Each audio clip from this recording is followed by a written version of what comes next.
Welcome to Changing the Channel with Garner, a show about shifting our individual and collective beliefs on what is possible for the future of humanity. As our understanding of how our reality continues to shift, we are at a point of reunification between science and spirituality. What does the world look like when we break free from the generational trauma that has kept most humans playing small for thousands of years and step into our full power as the co-creators of this reality? I always ask that you keep an open mind with this podcast. Ask yourself what resonates with my truth at this time and what does not. Respect your intuition, but see if you can get through the whole show because there might be that little nugget buried deep in the conversation that unlocks something for you. Welcome back to Changing the Channel. Today I'm speaking with Holly McNeil. She has an amazing story of a beautiful life crumbling and then an even stronger person emerging from that rubble. After years of self-discovery, she now teaches a program combining all of her life experiences backed by her teachers and gurus called the Per Love System. So welcome to the show, Holly. Thank you. Thank you so much, Joe, for having me. I'm just admiring what you're doing here, and so blessed to be a part of it. Thank you. Yeah, it's been a fun experience so far. I'm really enjoying making the show and just having beautiful guests and these wonderful conversations. So let's get into your story. Bring us up to speed on where it started and how it evolved. Yeah, it started like most people's stories start, even though they may be unaware. When we're young, we're bombarded by all these kind of thoughts, emotions, and feelings. Most are negative and kind of based on childhood trauma. No surprise there. I had, developed some pretty kind of major flaws I thought about myself, and so to hide those flaws, I created the perfect world. And Joe, I had it all. I had a great career. My handsome husband and I built a beautiful home for our two lovely children that housed our nice cars where we hosted our great friends and right down to our pets, Alfredo and Fettuccine, everything that you're supposed to want to be happy according to life's society's rules and its prescriptions. But of course, the foundations of that life is flawed because it's just covering up, the pain and struggle and patterns underneath. And at age 34, that all imploded. And literally crying on the toilet in the middle of the night, I made a vow to life, God, Buddha, the universe, anyone out there listening. This is the lowest point of what actually was my unhappy, self-absorbed, and anxiety-filled life. And I made this vow, help me and I'll do better. Give me a second chance and I'll change. And I was given that second chance. With my karmic debt in tow, I went out to make good on that vow, which wouldn't be easy. It first catapulted me out of a mutually manipulative and controlling marriage and into an 8-year battle for my children.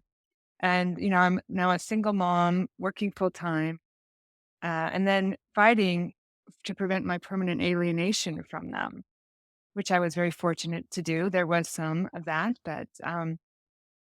but in making this vow and keeping it, I also tripped upon this amazing, amazing spiritual path that even though I was so stuck and so lost in my own patterns of thinking, which I call our TEF, our thoughts, emotions, and feelings, that I didn't even know where I was going. I just wanted better. So I tripped upon this path that started giving me answers when I needed it and the right people, situations, and events to help me along my way.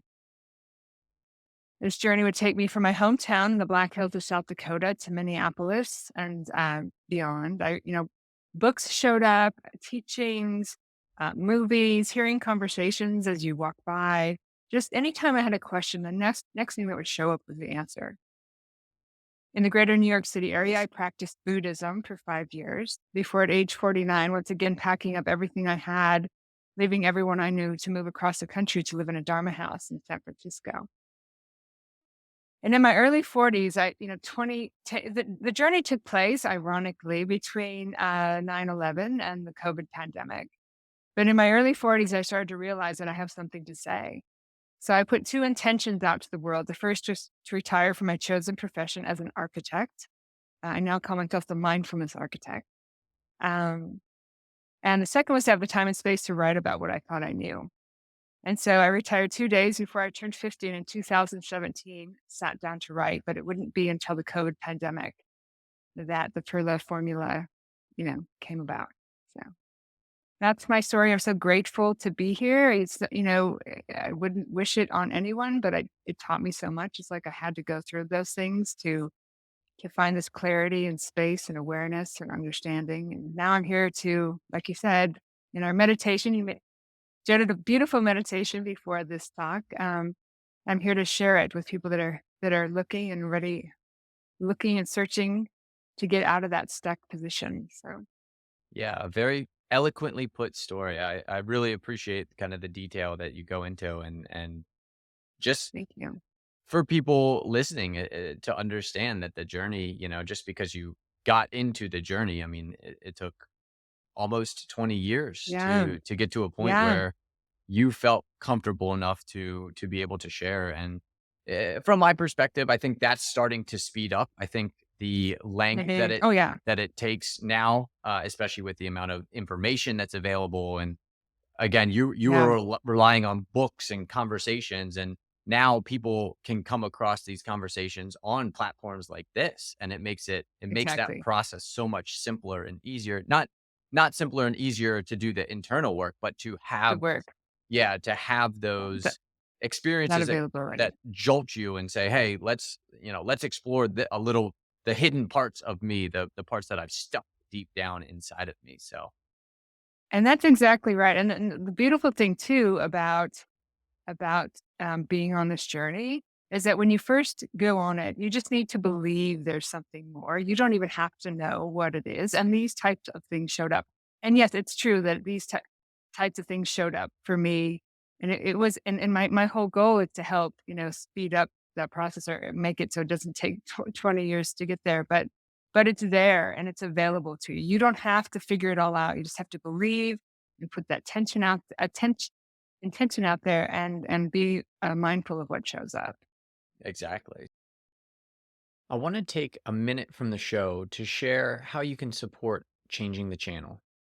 This show is my passion project, and if you feel called to support, the best place to start is by subscribing and sharing the podcast on whatever platform you're listening on. Next would be to check out my website in the show notes, where you can become a VIP of the show and get exclusive content not available anywhere else. Finally, you can engage with the Q&A and polls to have direct say in the direction of the show. I am forever thankful for your support. And now, back to the show. So, walk us through a little bit of the Per Love formula or system. What are you Okay. helping? How are you helping people along their path? Yeah, it's wonderful actually. Like I said, I've been writing since 2017 and I had printed out a book proposal that I was working on and I was literally looking over at the pages and I looked over and I saw this kind of straightforward set of mindfulness and meditation practices based on a circuitous route that I had just been on and like many things, as what we can get into later, the wisdom really is within us, right? And so it just kind of showed up, it appeared. So it's Per Love is the acronym. Pledge, Evaluate, Recognize is the first three practices, which is the more cerebral part of the formula where we first train the mind. Mind training is so important. And if we were to learn this earlier on as children, we would be so much further advanced. I know these three simple practices form the basis to our mental transformation. And I find that they're the ones that kind of are the missing piece to get people from stuck to the door of self exploration, which then we go into love, locate, open, vest, and expand, which is the more spiritual part of the formula. So in PER, you're paying attention to your thoughts, emotions, feelings. You're recognizing, you're first growing your awareness of them. And then you're recognizing what you've stuffed away in your black bag, and then, or you're evaluating that and you're recognizing that as it comes up in your daily life. So that you, between these thoughts, emotions, and feelings, when you start to create that space, these aha moments and moments of wisdom come through, right? This good clarity, this awareness that you can then hold these things in. So then in love, you locate that space as an object of meditation, drop into your heart, open your heart, because that's is where a lot of teachings say that that's where our true nature is. And as you open your heart, a lot of people don't believe what you can imagine actually happens, but it does. You can open your heart and this flow comes out. So you then invest in that flow because it has so much to teach you. You also invest in the obstacles in your life because everything in your life, absolutely everything, is pointing you in the direction to set yourself free. And then E is finally expanding beyond our conditioned limit. So it's a beautiful program. I'm teaching, like I said, I'm teaching more of the first three right now because there's a lot on love, right? There's a lot on, the entire Buddhist religion and a lot of spiritual teachings. But I feel like this kind of growing of our awareness and getting out of this enmeshment in our TEF and our thoughts, emotions, and feelings and finding that space has been kind of the missing link that these practices have really helped people with. Right. Yeah, I think that's very important for people who are just starting out. It's you have to now change Right. your mindset. You have to change your mindset from Exactly. being a lot of people call it the victimhood mentality, where everything is happening to you instead of for you. So once you get Right. out of that victimhood mentality, once you get out of that idea that you are just a cog in a wheel of a machine that is just, kind of pushing you along on a linear path of life.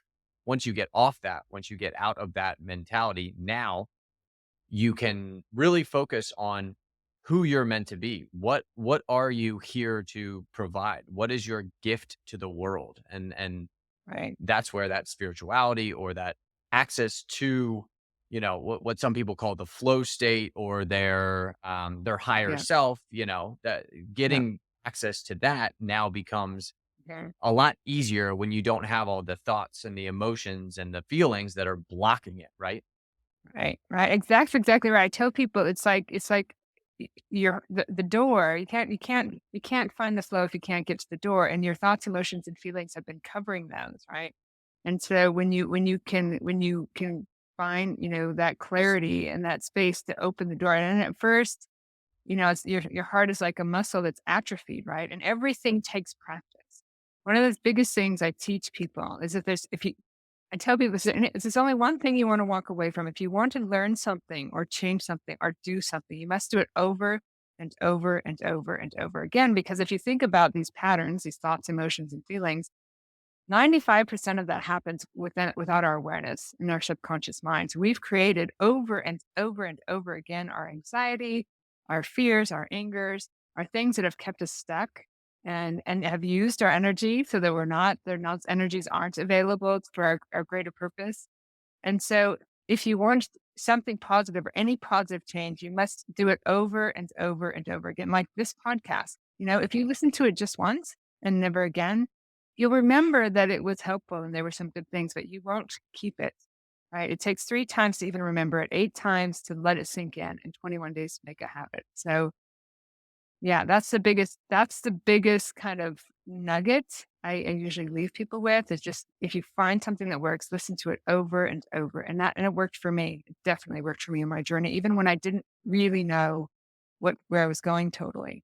Yeah, yeah, I experienced that as well. I had a meditation, a chakra aligning meditation, and the first time I listened to it, I was like, "Holy cow, that this is the best feeling I've ever felt." And then I didn't Right. listen to it for 3 months, and it was like, where did that feeling go?" So then I listened to it for a week straight, and then I forgot about it again. And then finally, I got to a point where it was like, "Okay, I'm gonna do this every single day. I'm gonna listen to this So, chakra aligning meditation, allow right. it to do what it needs to do." And then from there, I finally was able to kinda connect with the deeper meditation, get into a transcendental meditation, and was guided from that transcendental meditation to Right. continue to connect with the other aspects of myself that exist outside the five sense reality. And that has guided me again to exactly where I am in this life. Starting a podcast, sharing with people this journey, Yeah. how they can do it, how they can be a beacon of light for others as they go through their journey. Right, and that's but until you make it that habit, that's not possible. So these practices start with 1 minute 6 times a day. We pledge, 1 minute 6 times a day to watch our minds, and people are like, how can that possibly be enough time? But the point isn't the longevity, it's doing it 6 times a day, every day. Because even though we're starting with 6 times a day, the goal is to make it a 24/7 thing where you're always watching, you're always aware of your mind. And the great news about that is when you start doing something over and over again, it starts to happen automatically, right? So that you don't have to do it over and over again. That's what habits are, right? So we're just creating habits on purpose. So it's a very powerful tool for any change you want to make in your life. Right, and it's about raising the consciousness, raising your consciousness of what you're That's right. experiencing, instead of it That's just right. being this subconscious or unconscious pattern that is playing out That's in right. your life over and over and Right. over. You are now Yeah, we do conscious have of it. the yes, exactly. We have the ability to become aware of what's going on in our subconscious mind. That's exactly right. So we're growing our awareness. So it's not, the mind, the brain takes in 11 million bits of information a second. The mind can only do 40 or 50 bits. Mhm. So in growing that awareness, you have much more control over where you spend your energy. And it is absolutely an evolution of your own higher self, getting out of the bogged down enmeshment, that neural net of negativity and finding that space for so much more. So from your perspective, are as people go down this journey, are they increasing their mental capacity on a conscious level? Is that what is happening? Or is it just that their focus is on a different aspect, like a different perspective? I think it's really about the growing that awareness because ultimately I have a forum class I teach every month and ultimately it's about living in the middle way between the extremes because it's about paying attention and growing our awareness. It's not about thinking your way somewhere or focusing on something else because that wisdom all comes through that flow and in the center between the extremes. And so when you can rest, when you can instead of being like, "Well," and all that, all your when you can catch that anxiety when it comes up, you can see it as separate from yourself, and just let it be as it is. Then that space appears for you to rest in that awareness. And then you can live from that space. And that's where you're living from your higher energy, your higher self, and the evolution of consciousness. So Yeah. and it takes time. It does take time. It doesn't take, 20 years, but it doesn't take hours and hours a day. It just takes consistency, you know? Because without it, like you said, you'll remember this great chakra aligning meditation, but then until you get really into it, and then eventually you don't have to do the meditation anymore because you have that as part of your programming. It's part of your bio computer, right? Nerve cells that no longer fire together, no longer wire together. So we unwrap kind of the negative patterns, and then we can create new ones like this growing this awareness or meditations, getting deeper and deeper. Right. And it's a process. And like I said, why don't we teach this stuff to kids in school? And one of my kind of aspirations is to come up with a program. And they do teach mindfulness in schools, some to some degree, but I would love to have a program, within Per that is simple and straightforward that you could show kids in school so that they might start growing up, earlier on, starting to look at this stuff because then you only have so much time here on this earth in this experience. So the sooner, I mean, I'm 56 and I'm grateful to be here, but I'm 56, right? So I can spend the rest of my life doing this. But what if I understood this at 26 or 36? Right. Yeah. Yeah, one of my favorite meditation teachers, Emily Fletcher, she's got the Ziva meditation. Her second course was meditation for kids, Ziva for kids. And, the whole idea is to get kids meditating at such an early age so that they can address their emotions. They don't get stuck in this pattern. They can see clearly what is happening to them, why it's happening, and then find their higher purpose, find that Right. vision for their life. I mean, it's possible. You have these savants that come that are 8, 9, 10 years old. They already know exactly what they need to do. They have all the skills to be able to do it. They're in a flow state. I've watched. There's a, I think he's 5 years old, maybe 6 years old, and he's producing this beautiful music, electronic music. Like he's producing it on a computer, and he knows music theory through and through, and he is like 7 years old now. He's been doing it for 2 or 3 years, and it's incredible to see what the human is capable of. And again, we're That's right. we're That's right. all capable of this. We are all capable of That's it. right. So That is right. as we start to, move into a world where humans are more connected with the higher aspects of themselves, their higher dimensional realities. Um, where do you think this is going? What is the world starting to look like? Like from your perspective, how does this kind of change how we structure society as a whole? That's a big question, and you had kinda given me that question ahead of time, and so I kinda asked a few people what they thought, where the world is as a collective, and, kind of on the kind of more, I guess, individual level, there is a lot of divisiveness going on now, and there could be, as far as climate change, this kind of reset, but on a bigger level, it's we h con humanity is the evolution of consciousness, I believe, and I've read that before that it's conscious, as Eckhart Tolle says, it's consciousness recognizing itself. So, whatever is going on in this moment is moving us forward. I spoke to my niece who was talking about the Barbie movie and how the older generation will look at that and have this kind of revolutions about inequality and things that need to move to bring us to a better state. But the younger generation kind of knows that stuff already, you know. Right. And I think that, you know, ultimately the world is going to move in a direction what people think, whatever as we think, so shall we be. I mean, our minds are very powerful. And you're right, the human experience is a amazingly powerful thing. And again, my niece gave the pendulum analogy that, there could seem like there's a lot of negative stuff going on right now. But that's kind of a potential energy that will swing the other way until eventually we get to equilibrium. But this life is just, I mean, what's happening in the world right in this moment is such a brief piece of the evolution of consciousness.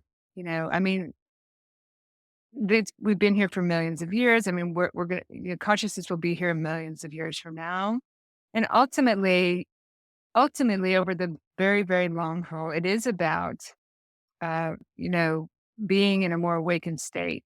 Although I have, in the times of Buddha and ancient times, the mind was much more open than it is now. So there's ebbs and flows to it, but ultimately this experience of the world is consciousness, evolving, right? Right. Yeah, I definitely agree with you on the ebbs and flows. There is a pattern, I often kind of correlate it to the seasons. It's a seasonality of level of consciousness that's available on the planet. And again, almost every wayseer has the same vision. It's like, okay, we're going from this lower level of consciousness to a higher level of consciousness, and whoever is coming along with that like for that ride into that higher consciousness, they are going to come and they're here to experience it from that perspective. And whoever is not ready to make this jump into a higher level of consciousness, they're going to experience it Right, from a different perspective, from a different way, and they're going to have, right, their own lessons that they're going to be learning, and their own um, experiences that they're going to be having, and we're all in this kind of together. So as this shift starts to happen, I think there's going to be a little bit, not necessarily a bifurcation, but it's going to be groups of people that are experiencing different levels of consciousness, and they're going to kind of congregate together around like-mindedness, right? So you'll have that's right. these groups, and they don't necessarily, I mean, with as long as technology is still available, they don't necessarily have to be geographically located together, right? It's true. We can have these groups of people that are interacting and sharing, and that are creating their own realities, their little reality bubbles with each other across a gigantic swath of land, most of the usable land on the earth. And then as those people start to kind of, evolve on their conscious evolution, right? They can now take that out into the places where they're at and share that information with everybody, both in their local place and, with the internet, we're able to share this everywhere. It's almost as if it's at some point I see it almost as a almost instantaneous evolution where as one person is learning something, they're putting it out and it can kind of filter through all the way through, the internet, with all the tools that are available to us.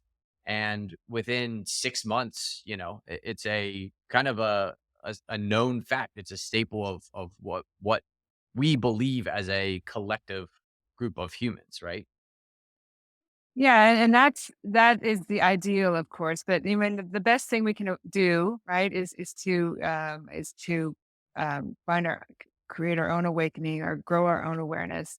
And then those people that want to hear it are going to be able to hear it. And there are still a lot of people stuck in consumerism where money and power is kind of the bigger focus, rather than awakening. And so it is true that there are more and more people doing this. I spoke to someone that says people will not hear you if they're not ready or if they don't want to hear it. Right. So no matter how available this is, people, as you said in your beautiful meditation, it's for those who seek it. You know, and yeah, I believe that this is just one experience in many lives. I think I had a previous life where I kind of understood a lot of this stuff, and then I kind of went, "Yeah, forget it. I'm not going to deal with it." And so the next time around, life's like, "Okay, well, you're going to really understand the struggle first, and then you're going to really go for it," which is exactly where I'm at. And in some ways, it's unfortunate that people have to have that struggle. And so this pendulum, it can swing hard, and it can really cause a lot of destruction in the world, which is all created by consciousness, but it is all meant to move us forward. So though those things are available, people have to be wanting it and looking. They'll have to know what it is. They don't know how. They have to know how to get there, but if they open their hearts, that's the beauty of being connected. If they open their hearts or just make that intention like I did, they will find it. And you're absolutely right. It's much, much easier to find. So the message to get out there is that just look for it, believe that it's there, and you will find your way. I had no idea what better looked like. I had no clue, but I started with a little meditation. Mind, body, spirit is all connected. Just start running or start eating better or just one of those things and everything will show up for you. That is the beauty of that connection. That is the beauty of that collective piece of us, that this thinking mind doesn't have to know how to get there. It just has to know that it is there and believe it. And the more people that do that, of course, the more, the world will evolve as a whole. But I personally think that this is just a blip in time. And, so the more we can individually do here, absolutely. And, who knows, long past, like my biggest goal is that these practices or this understanding that took me 20 years, which again is nothing in, consciousness doesn't even deal with time, Right. that these practices live on past me, right? I'm this is fine. Whenever this is gone, no worries. I'm, been there, done that, got the t-shirt, happy to be here, grateful for this journey. But whatever I can leave behind for those that want to find it later. Wow, that is a very deep perspective for sure Sure, to sure. really Thank you. look into. Yeah, I mean, again, the evolution of consciousness, Yeah. from the physical perspective, it's 13.6 billion years or so is how long the evolution of consciousness has been happening on a linear time aspect. And, I Yeah. there are definitely people that believe that it goes way further back than that, uh, Right. billions and And we're billions of what? We're years. 80 or years if you're lucky, right? If you're Exactly. lucky, right. So, yeah, So it is interesting. yeah, so it's about appreciating this opportunity to be here and to experience that. And instead of like, I only need this, and if I only had that, if that person liked me or this and that, it's more about, wow, I get to be here and I can, and it, like you said, Joe, this is available to everyone. I can experience this amazing awakening within this body and mind. And, Buddhism, they say you can do it in 3 years and 3 months somehow, you know? So, so yeah, for me, again, the biggest message is just to be joyful that you're here and to believe that can be an amazing experience, and then to watch for what shows up because we are that powerful. Right. And but again, sorry, again, this is just one temporary piece. And when you start to break up those thoughts, emotions, and feelings, and when you start to get away from all that kind of enmeshment in that, and you start to so so equanimity, right? I spoke to a teacher of mine, and he said you shouldn't take a breath less that's not from the point of equanimity, right? So equanimity is a mind free of attachment and aversion, free of attachment to I need these things, and free from aversion, right? To, push these things away. And when you can live from that place, and when you're not attached to this, or, if I get that speaking engagement, or what happens to these practices, even, or, when you're not attached to those things, you start to understand, right? You start to understand, even though they say that enlightenment itself is beyond words, that our thinking mind can actually understand it. And I believe that. But you start to understand the temporary nature of this world, and the power and the beauty that you can find in it. Right. Yeah, it's definitely beyond words, and I'm in no way saying that I have anywhere near found enlightenment, but the feeling that you get when you're connected to that higher aspect of yourself. I mean, again, it's beyond words, and we that's what art, that's what poetry, that's what all of this Mhm. is this trying to Sure. describe what that connection is. And Right. it's powerful, it's indescribable, and we do our best to do it, and I kind of enjoy trying to describe it, to Me too. share it, to for people to understand what that Yeah. peace beyond words is truly. Yeah. Yes. But That- again, until you experience it, it's very you just don't know. You literally, it's like trying to describe what it's like to be wet in the ocean, Like how do you right. describe that? Right. And I love that. As you are, I'm also just trying to kind of point, in that direction. And I love your reference to poetry and music, and nature itself is very much in that point of equanimity. It's not pushing, it's not pulling. Are you familiar with the Tao Te Ching? Mhm. Yeah, that whole thing. It's 81 chapters, but really it's 81 like beautiful poems. And I was reading in a book by Jack Cornfield.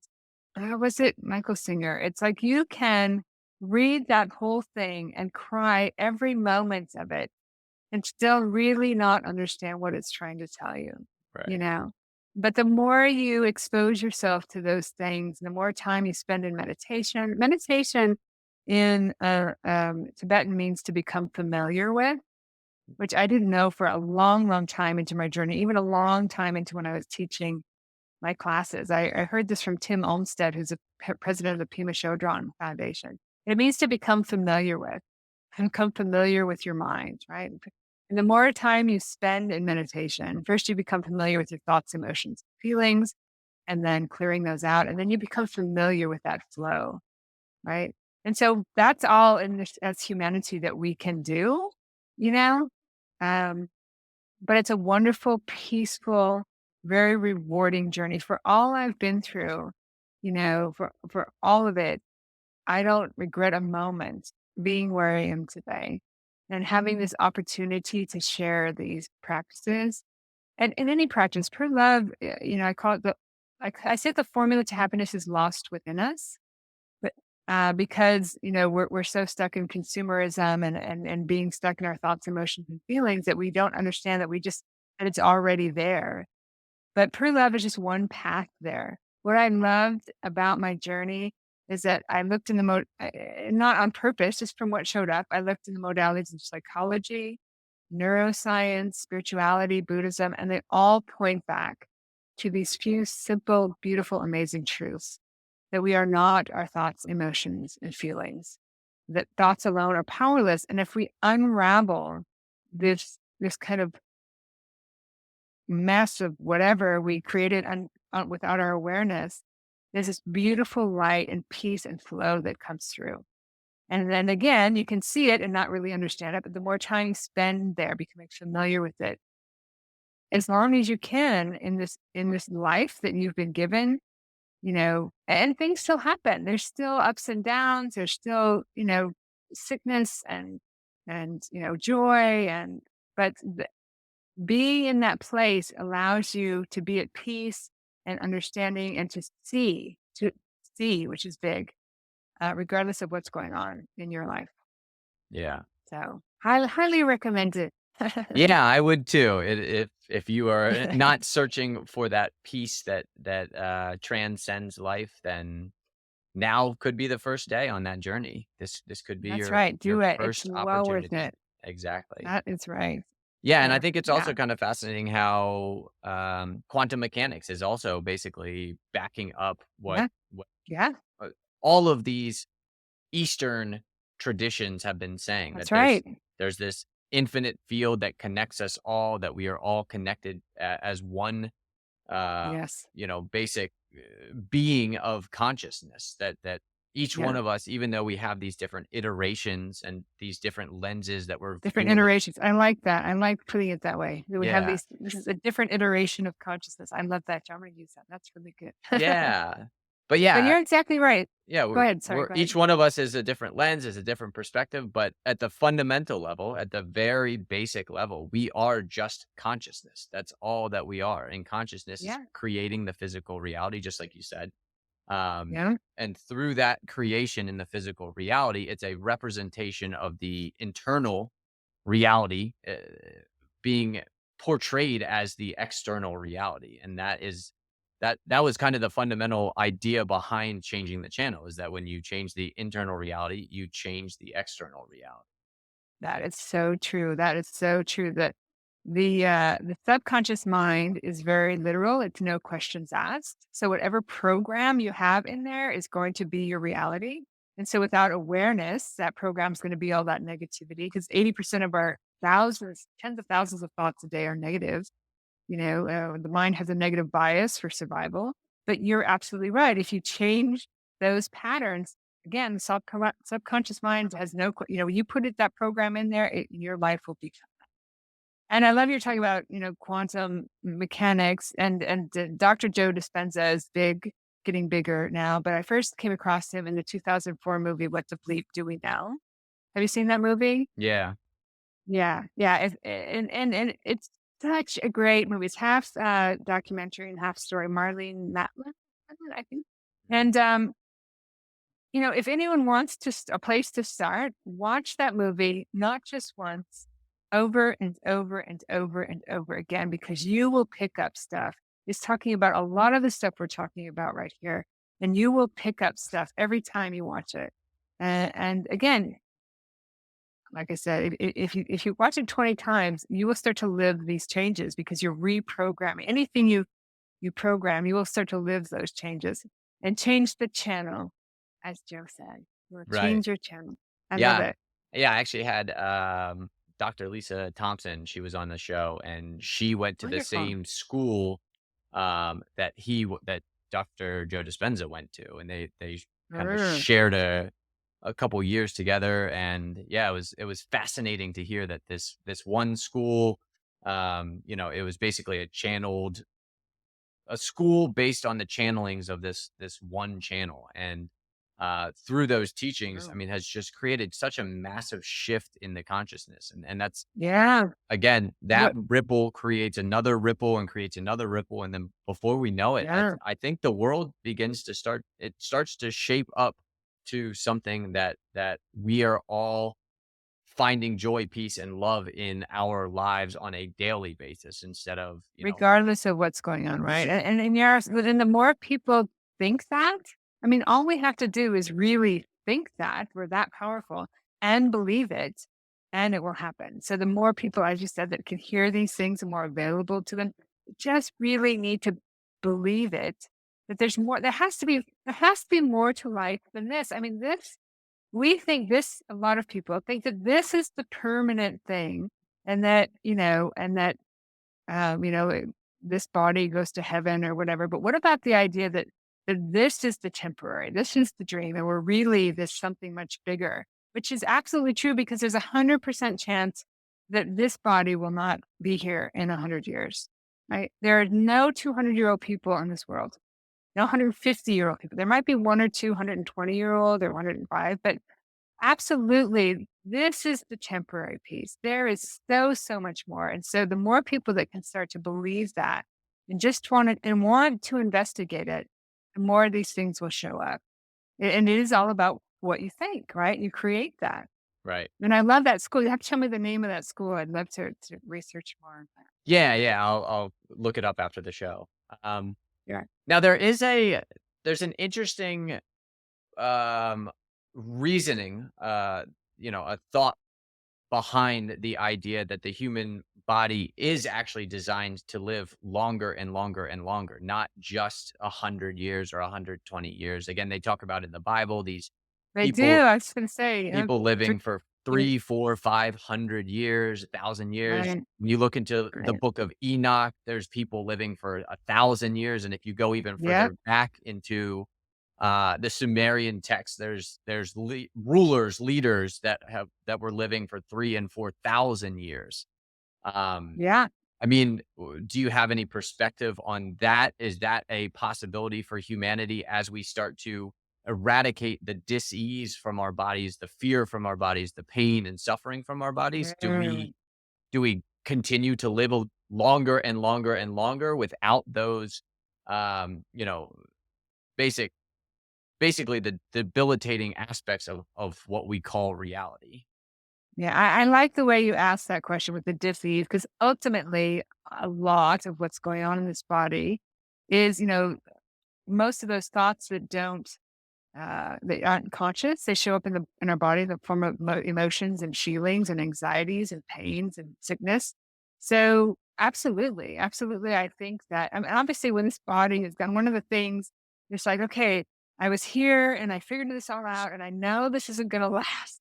I have to do as much as I can. So, the idea of the body lasting longer is absolutely something that can happen as we get more to a lighter when you live in the middle way, when you live in this point of equanimity, there isn't the stresses and strains, the pushes and pulls, right? So the whole body gets lighter.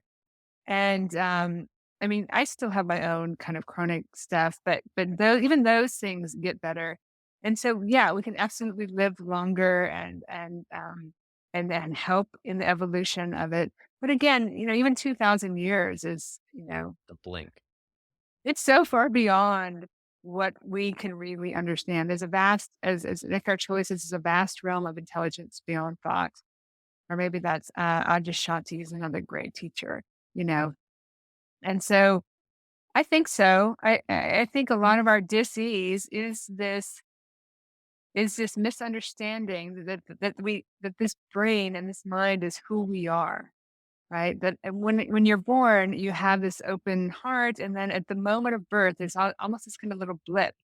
Like you are Holly, and I'm Holly, you are Joe, and this is who you are. And so you spend your whole life I spend my whole first 34 years trying to be Holly, and Holly needs to be this, and Holly needs to be that.